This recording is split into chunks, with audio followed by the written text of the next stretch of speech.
afternoon, everyone. Thank you very much for joining us for this panel entitled Regulatory Sandbox 2 is Better Than 1. My name is Adrian Fisher. I'm a technology partner with Linklaters, and I've got the privilege of facilitating this discussion with a number of our very esteemed fintech founders here in Singapore who've been through the regulatory sandbox process. Before we kick off and introduce each of the panelists, just to paint the scene for those of you who may not be familiar with the Singapore sandbox. In 2016, the Singapore government and the MAS launched a framework which they called the Sandbox, which allowed for fintech companies to effectively test their products, their business line in a safe space, subject to certain restrictions prior to a full launch. So really with the idea of testing an innovative solution, making sure it was safe and ready to go before letting loose on the market. So that sandbox has been in place for 4 years, and we've got a couple of founders here who are at the very early stage of that process. Then last year, the MAS released a second sandbox, which is intended to complement the initial regulatory sandbox, and this sandbox is called the Sandbox Express. And effectively, what the government thought was that to expedite the process for certain companies who fulfill certain criteria, they would create a kind of off-the-shelf sandbox which you can more easily enter, with the idea of quickening that process to launch your product. So we now have those two sandbox models in Singapore, thus the title of this presentation. So with that background, as I say, we've got a great group of founders who've gone through the sandbox. So with me today, very pleased to have Darius Liu, who's the co-founder and COO for iSTOX, Ashishs Chanda, the CEO and founder of Kristal AI, and Rahul Banerjee, the CEO and founder of Bondevalue. So thank you all for joining us.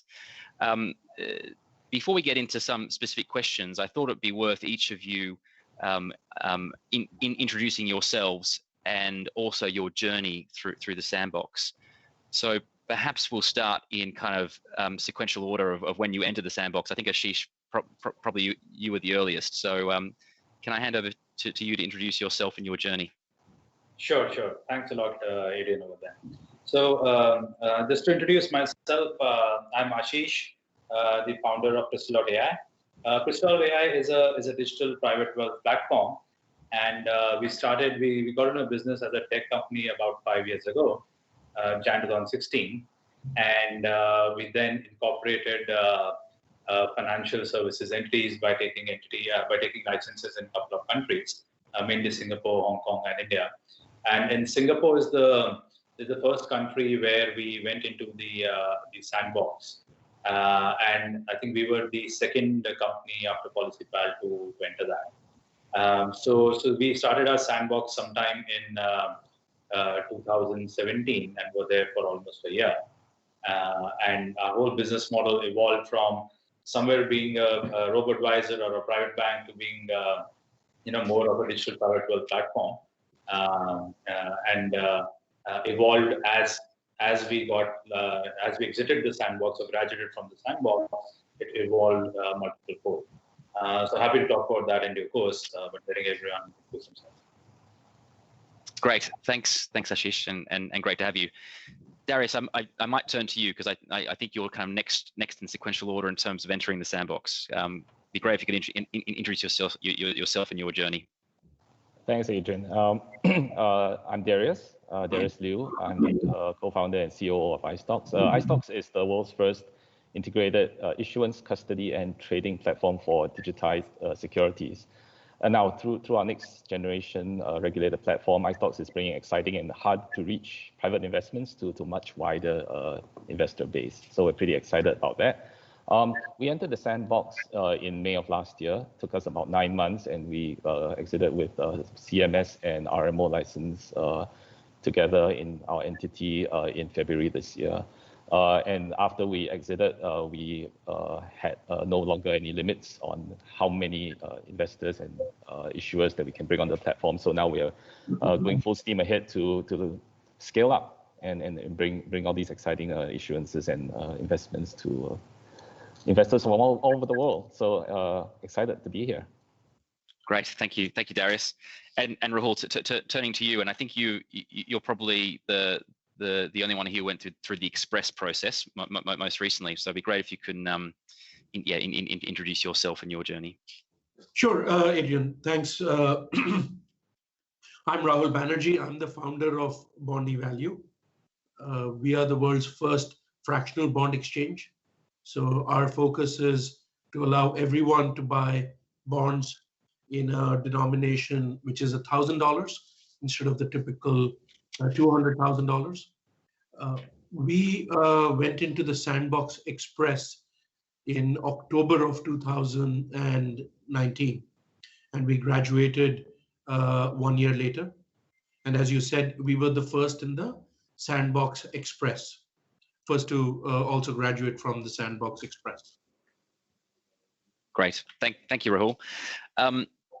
I should say before we kind of get into the questions that there is a Q&A functionality. So if anyone watching this wants to ask a question or raise a comment, please do so, and we can address that live as we go. So firstly, the first topic I wanted to touch on is, I guess, the process of entering the sandbox, and you know what drove each of you to go into the sandbox, and perhaps what the experience was like when you were entering the sandbox. I think one contrast between the sandbox in Singapore and, for example, in the UK, is that there actually aren't that many people who go into the sandbox. In the UK, the way the sandbox works is every year there's a cohort of 20 or 30 companies who get sandbox, whereas here, I mean, at the moment, if you go on the MS website, it looks like there's really only 3 entities currently in the sandbox and 3 in the Express. So it seems to be a bit more selective. So be great to get your views on entering the sandbox. Asheesh, I might start with you as, I guess, the first mover here. Thanks, Adrian. So I think you're right. Your observation is right. So in our experience, when we were entering the sandbox, it's almost like you're getting ready for like a full-fledged exam in a year's time, and you need to pass a prelim test, at least to see if you qualify at least the basic criteria, so that you can grow up in the next, let's say, 9 to 12 months to pass that exam. So think of it as that way. So it's like a preparatory period of 3 to 4 months where you liaise with the regulators. And in that time, I think MAS assessed, what we're trying to do. Is there enough of innovation? Are the business processes in place or likely to get in place? What are the key risks? What happens if you don't graduate? So all those kind of assessments are done, and that takes at least it took for us 3 to 4 months, probably I think 5 months. But that was when we were the second firm in the sandbox. So clearly there was learning on both sides. I remember there were PhDs from our team, PhDs from MAS discussing algorithms, went into code level due diligence. That took time. So I think it's the relatively more selective approach I think that MAS has, which has its pros and cons. On the pros, it's a lot more. It gives you a lot more comfort that once you're in the sandbox, your ability to graduate from that, when you're finishing, is very high. But at least at the same time, the bar is set higher than maybe what UK or other countries set it at, which I think is good, because it gives you a good preparation time even before entry into the sandbox, which works out quite well, I think, in the due course. So yes, so 3 to 4 months of licensing at that time, and then leading to a 9 to 12 month process. Yeah. So yeah, I like that analogy of preparing for the exam, although it sounds like you're kind of writing the exam, given the level of involvement. I mean, when you say that you had your PhDs on the other side, really diligencing, what you were doing, was that, I guess, what was the objective there? Was it about determining whether the MAS, thought that you had what it took to exit, or was it about identifying that you were innovative enough, in terms of meeting that criteria of the sandbox, or something else? Yeah, so I think it was more on the innovative enough part, because the key question you have to answer is, why not a normal license right away? And there are two aspects to that. So one aspect is, are your business processes, your teams, the people, everything well set enough? And second, is your business model innovative enough that it cannot fit into the current regime? So in our case, it was quite interesting because we happened to have taken a normal license in Hong Kong for a very reduced part of our product. So we had, let's say, the whole robo-advisory product and the private wealth product. And for a subset of that, we said that let's just go and take a normal license and start business. Because the other discussion we had that day that, in a startup, you lead a dog's life. So each month counts for 7 months. So we're like, if it's a 3 to 4 month period, it basically means 3-4 months of burn rate. It basically means 3-4 months of less traction, 3-4 months of getting more abuses from venture caps. Why is your growth rate not here versus there, et cetera, et cetera. So in order to make sure that we at least start business, you go and take it. In which case, we also had to then justify that why exactly for a product as is, why we need a sandbox and not a regular license regime. And the good thing is that that's where MAS was very, very receptive.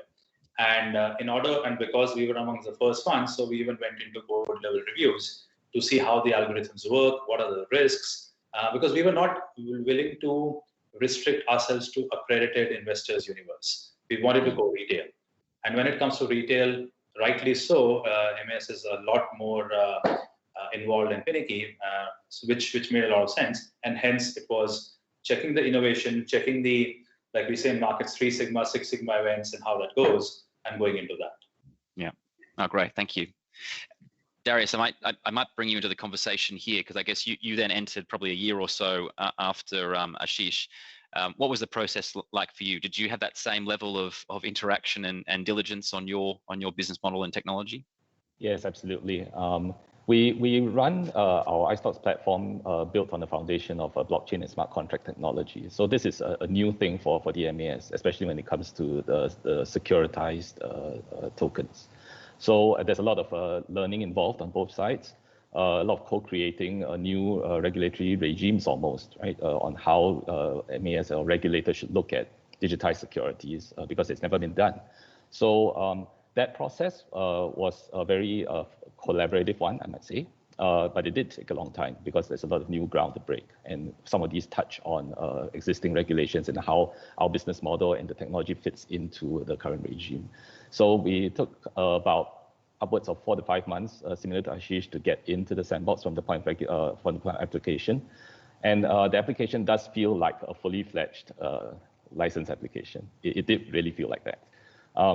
And I believe that is the right approach. I want to just bring you back to when you say, the UK or other regimes, they have sandboxes that let 1,000 flowers bloom.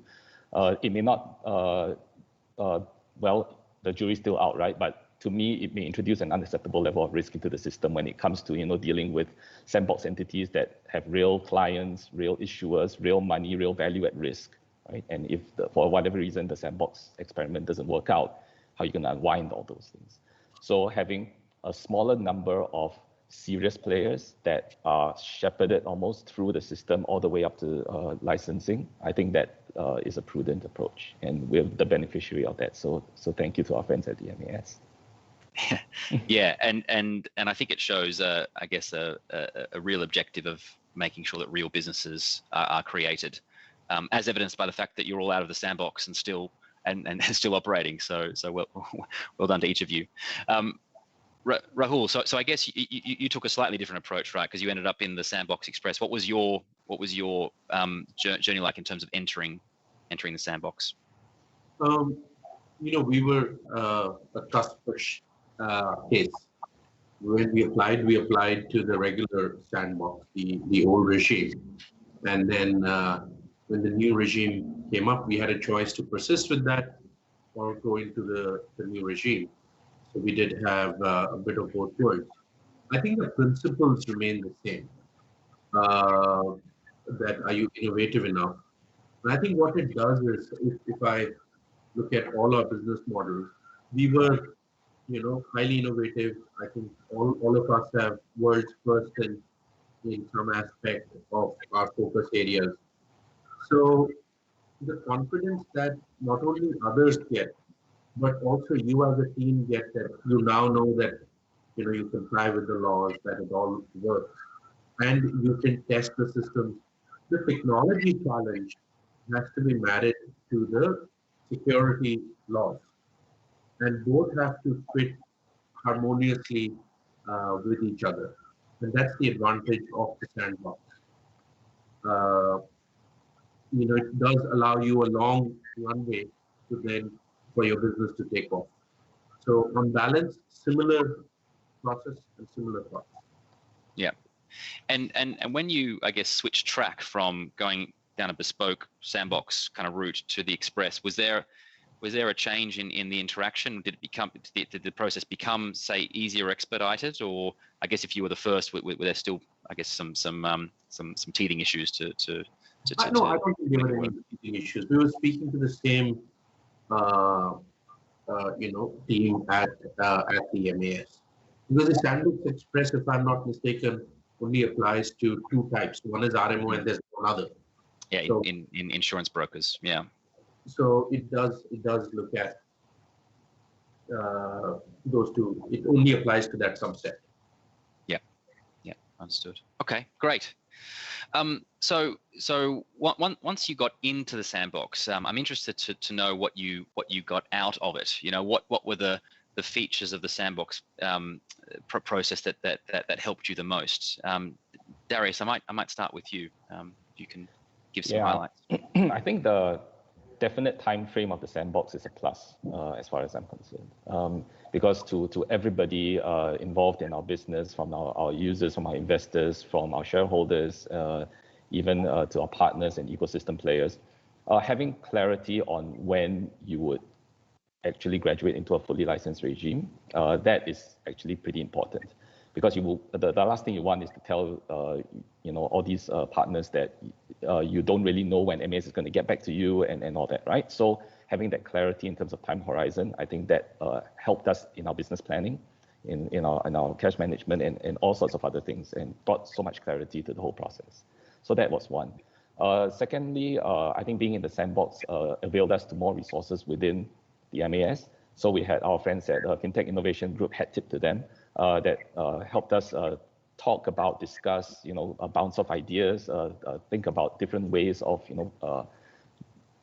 applying for certain license exemptions and so on. So all these things are very important for us as well. And having that point of contact who is on your side and wants to help you through the process all the way to full license, I think that's golden as well. Yeah. Rahul, was that your experience as well?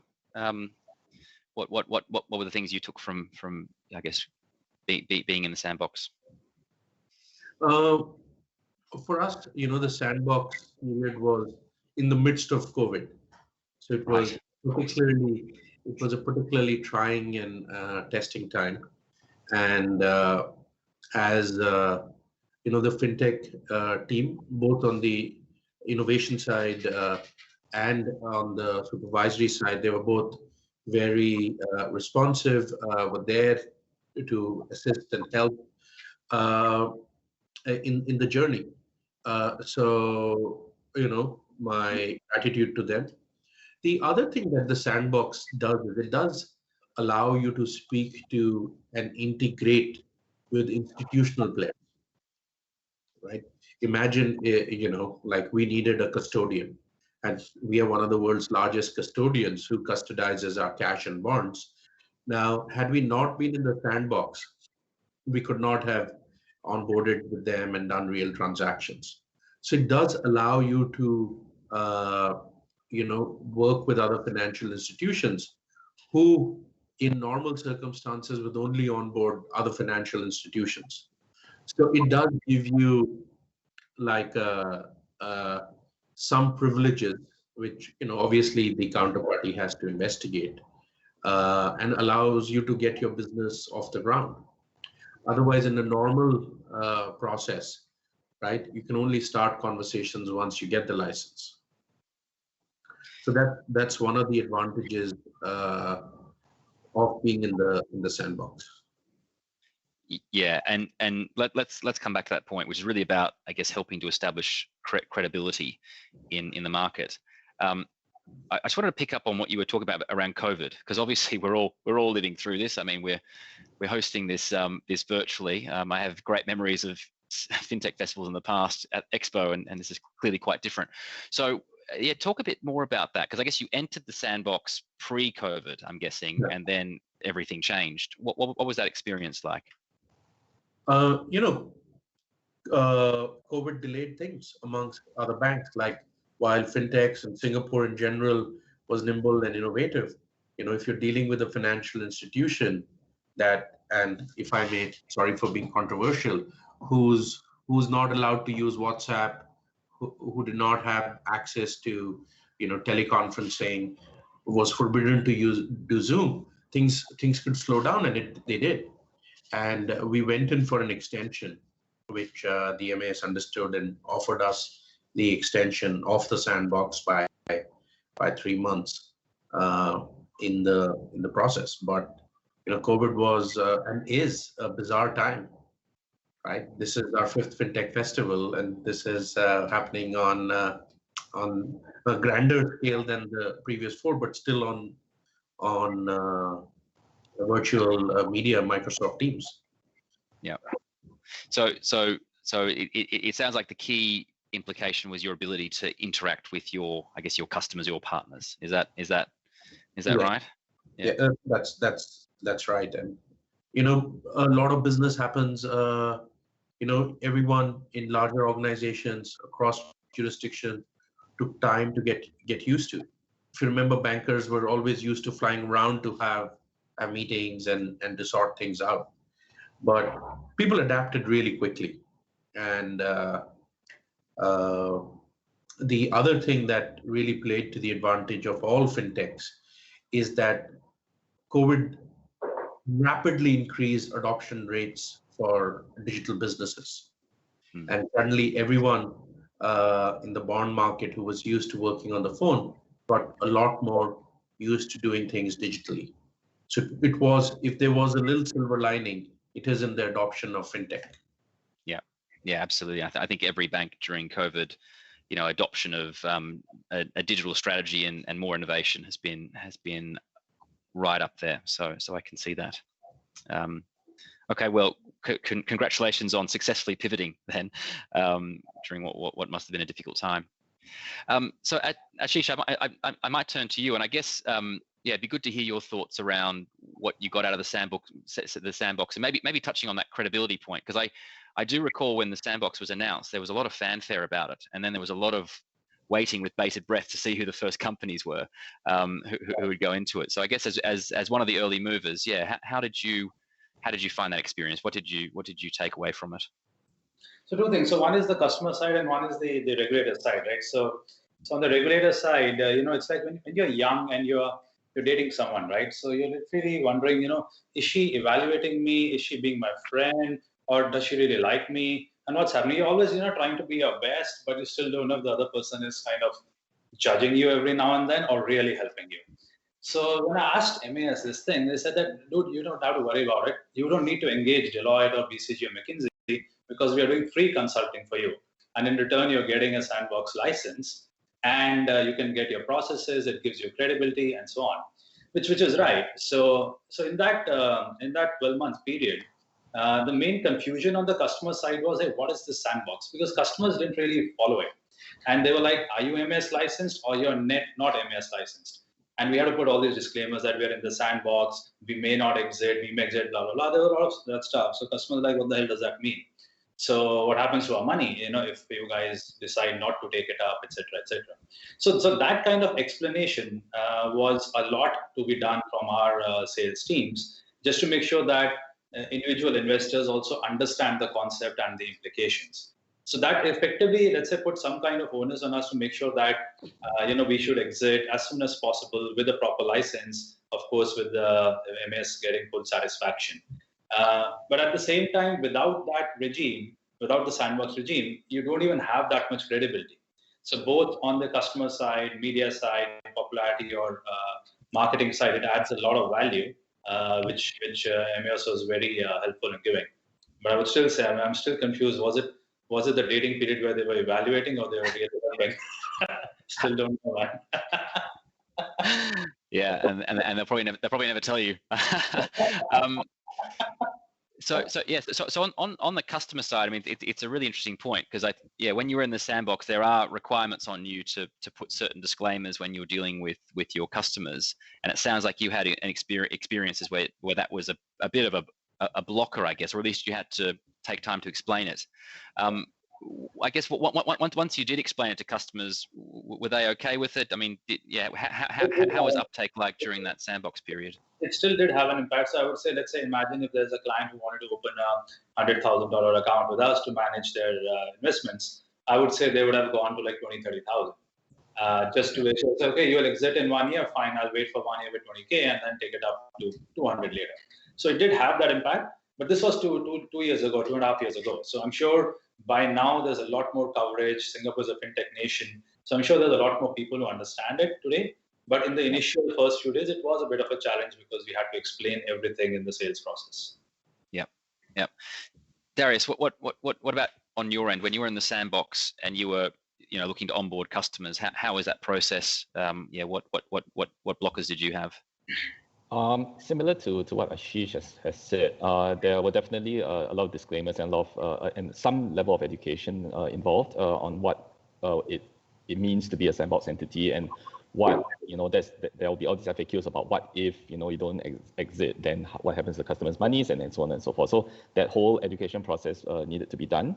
By the time it got around to us, though, because Asheesh was literally the second sandbox entity to graduate, right? By the time it got to us, there's a more understanding in the market about the sandbox process and how that can lead to a license with a certain degree of certainty, right? So I think it did help to be a little bit later in the process, and the customers that we dealt with in the sandbox were very receptive to the offerings that we put out during the sandbox.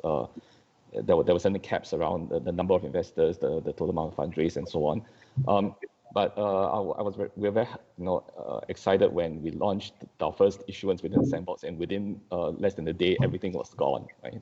It hit the cap and it was gone. So that was encouraging for us, gave us validation that we're doing something right, and the rest is history. So it was a good experience all in all. Just level of understanding was better by the time we got there. Yeah, that's great. And do you find that those customers have been stickier maybe than, I mean, if they kind of joined you at that early stage, have they kind of stuck around as you've grown? Yeah. So we have customers who have been with us through the sandbox. They've subscribed to multiple issuances as we put out more products on the market. So we did first bond. We put out a series of exciting funds of different flavors, hedge funds, logistics funds, and so on, and they participated in each one of those. So very, very excited about that. Yeah, great. Just a quick comment to say, just a reminder, if people have questions, do feed them through. I don't think we've got any so far, but it'd be great to understand what questions the audience thinks. So please send them through. But perhaps now shifting gear to talk a bit around the regulators' involvement. So I think you've touched on it a little bit so far. I mean, it's kind of been described as a dating game, maybe, or at least kind of big brother watching over you in some ways. Perhaps starting with Rahul, how did you find, I guess, the engagement you had with the MAS as you were going through the sandbox? How much did you talk to them? Yeah, what kind of involvement did they have? So there's a regular periodicity of dialogue with them where they are very keen to know what progress you're making. But towards, there's an extensive amount of dialogue and submissions regarding your exit. So that's the second. MAS does invite you to some marketing events during the period. In our case, because our business model is as an exchange, we only deal with banks and brokers, and then they deal with end clients. The MAS was quite helpful in giving specific clarifications to our member participants as to whether they can integrate with us, not integrate with us. And financial institutions do want to have a word with their own supervisory side. So All in all, there was a lot of interaction. The interaction was in the correct and positive spirit. Uh, and our, the person, the gentleman who was our first point of contact throughout this process, Mr. Chua, Ken Chua, he's absolutely, you know, to borrow the question that Ashish had, I never felt that he was evaluating us. He was a true friend, uh, and we always felt that the process was transparent. It was robust. There were things that we wanted that we did not get, but it was always transparent, quick, robust, and friendly. But Rahul, that's the beauty about Ken, right? So that's the thing. On my first date with my then girlfriend, now wife, she bought a shirt for me. And after we got married, she told me that I bought this shirt for you because the shirts you had were pathetic and you need to change your full wardrobe. So it was not a gift. It was positioned like a gift, but it was actually a change of wardrobe that I was prescribed. So Ken is great, but I don't know whether he was changing a wardrobe or was it a consultative, but it was fabulous, yeah. I don't know if you're talking about your actual wife or the MAS. And Darius, what about you? I mean, how was your interaction with the MAS? What did you find they were the girlfriend? Or did you have a different view of it? I had an extremely happy dating experience. Yeah, it's almost one of those things that it goes back and forth every single day. Quick clarifications. It's nothing super formal. There were formal meetings, of course, and reports and all that. But it was more of like, we're in this together and we want this thing to succeed. So let's talk about it, right? And they may not have all the the answers, because everything is so new, right? Being the first in the market, that's something you have to deal with. And they were upfront about this, like, we may not have all the answers. Let's figure this out together. So that kind of spirit of co-creation, I think I mentioned before, was very, very valuable, and that context was set up front. So we're here to help you, and reach out to us anytime, which we did. And there was a lot of back and forth that shortcut a lot of what could very well be a very messy process. So again, really had tip to Ken. Ken's great. Yeah. So all three of us. Everyone loves Ken. Thank you, Ken. Great. So just picking up on a point, I think that Ashish mentioned around publicity. So obviously, as we said already, in Singapore, there are only a few companies that kind of go into the sandbox. So it's, I would have thought a fairly coveted position. I'm interested to know how that publicity helped you grow your business, I guess, once you left the sandbox. So Ashish, perhaps starting with you, yeah, what was that? How useful was that publicity or not? And I guess as you've grown and the sandbox period is further away for you, is it still helpful that you went through that process? So there's definitely a big stamp of approval, because the investor universe, the venture caps, and everyone, they also see that that you have gone through a due diligence process with the regulators sitting with you and approving you into the sandbox and consulting you and helping you out to graduate from there. So they do get that that impression that, okay, there is something more than a startup power that is powering you, because you have the regulators' support, both in terms of helping you become better and keeping an eye on you. Because that gives a lot more comfort to venture capitalists in my mind. So in fact, I remember that our second round of funding had happened after we had publicized that we have entered the sandbox, and that's when the venture caps came in our cap table. So I think it was quite useful, in establishing a credibility in the funding universe, and in fact, also at the time of exit, so we also extended our sandbox from 9 to 12 months, and our third round of funding was actually on a successful exit. So you can call it a coincidence, but I think it's not a coincidence. It was partly engineered, partly publicity, and partly credibility that the whole sandbox experience brings to you. Yeah, that's really interesting, and we'll get to exit in a second, exiting the sandbox. But I mean, did you find that added extra stress while you're in the sandbox? Because I guess you've created an expectation amongst your investors. Yeah, because presumably there was some uncertainty still as you were going through it. Yeah, what was that? What was that process like? I think you've previously, yeah. See, one of the drawbacks, at least for us in the sandbox, was that so when we entered, we got venture money, right? And then we had this 12-month period, but we had restrictions on how fast we could grow. Just the restrictions of the sandbox and the fact that you are under some kind of constant supervision, which is helping you out. So your growth rate does taper a bit than a startup, which is not in the regulated universe. So that effectively brings a little bit more pressure because now you have to sustain with a lower growth rate, justify it to new incoming investors that hey, we were in the sandbox, which is good, but there is also a bad part. So that's so unlike a gaming thing, right? You have a gaming app and you just grow if you grow, right? So those kind of things do happen. But having said that, the publicity like at the entry was great, and it also helped not only on the funding side, but also on the like I said, client side. At least it was some credibility compared to not being licensed at all. Yeah. Darius or Rahul, do you have any comments on that point around, I guess, the impact that it had on your funding opportunities being in the sandbox? I think the publicity was a plus. Just to add to what Asheesh shared, in that it has a stamp of approval in the fact that the business model and the technology is truly innovative, right? Because one can say that you're the world's first this and such, but it's another thing for MES to implicitly say that you are truly, innovative and worthy of a sandbox admission and exit.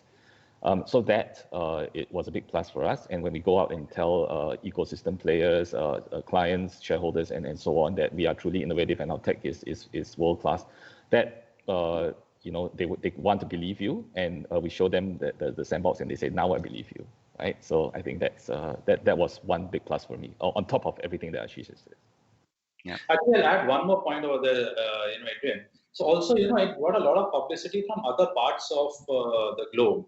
So I remember there were meetings that we've had with the Central Bank of Brazil and some of the fintech festivals that they were here, from Japan, Korea, because everyone wanted to know how Singapore is getting the sandbox evolved. What are the impressions that companies in the sandbox have? So that kind of publicity is not well known in media, but definitely in the financial circles or regulatory circles, especially in some B2B conversations. That's right.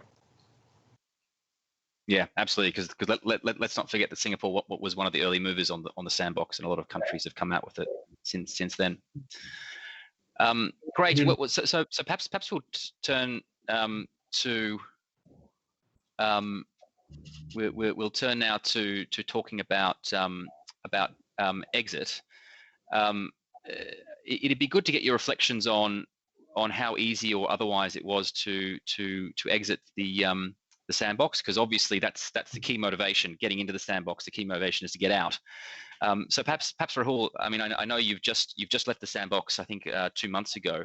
Do you want to kick off on some of your reflections on that process? I think the exit, you exit as a financial institution, right? So the exit is not easy. You have to comply based on your license. We have the RMO license, so you just you become a full-fledged financial institution, which is why you get that 9 months to prepare for that. All the policies, the audits, the tech risk policies. So Sandbox is an intermediate step, and there is a tremendous amount of scrutiny on your business model, your processes, your risk models. So I think there was tremendous excitement in the team when we exited, and it's very nice that it's nice that there is a deadline on the website saying your sandbox expires on this date. It's very nice, like all of us did when you get the approval to get the license. Unfortunately for us, we could not have a big party because of the COVID restrictions, but it was a huge amount of a sense of achievement, it's a sense of passing an exam, and it's also something that your business partners really appreciate, that you could pass that bar. Yeah, and hopefully you get a chance to celebrate at some stage in 2021 together. You raise an interesting point though, because I guess I always envisage the Sandbox as continuing to test your technology platform, pushing it out to the market. But you raise a really good point that actually you're also creating the back end of a financial institution, all of the compliance processes and policies and awareness. And I guess you've got to lift all of those things together. How did you approach that? And I guess was that part of the plan from the beginning? You kind of allocated the right resources to the right parts of your business to enable that. Yes, I think financial institutions, because they are regulated, they engender trust, and the trust comes because of the processes, the policies. So it takes a lot of resources, but it also takes a lot of the board's time.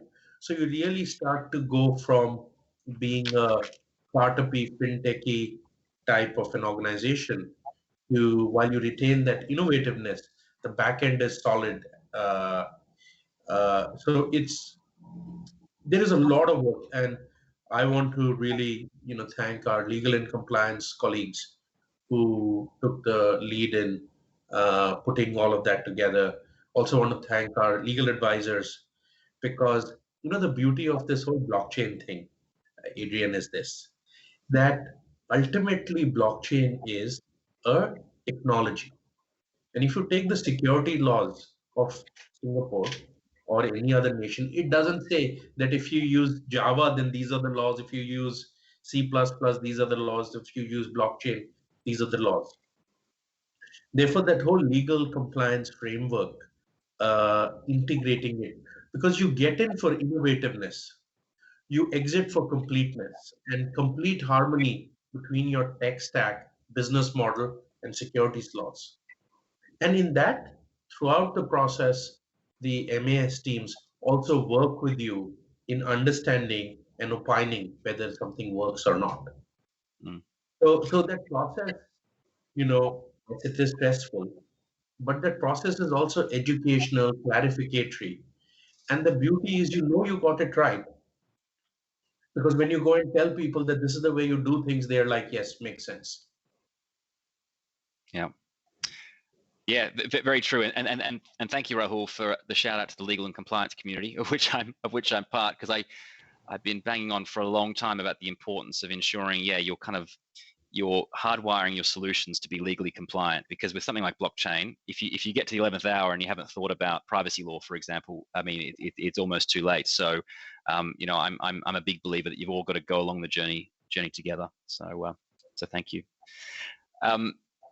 Darius, perhaps turning to you. So I think you exited earlier this year. I mean, how was that process for you? Did you have the same experience around making sure all your kind of back-end compliance processes were meeting the great business that you built? Yeah, I mean, when we went into this, we were fully aware that a lot of planets had to align, right, for this thing to take off, right?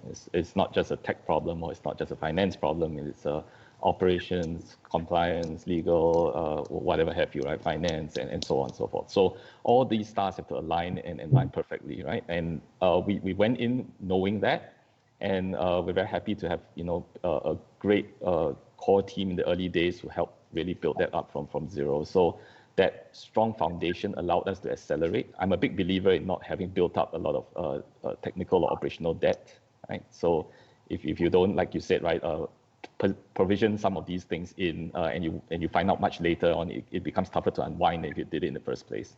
So we bit the bullet. We built a very strong, core in terms of the platform, in terms of the processes, in terms of the AML framework, KYC, and what have you.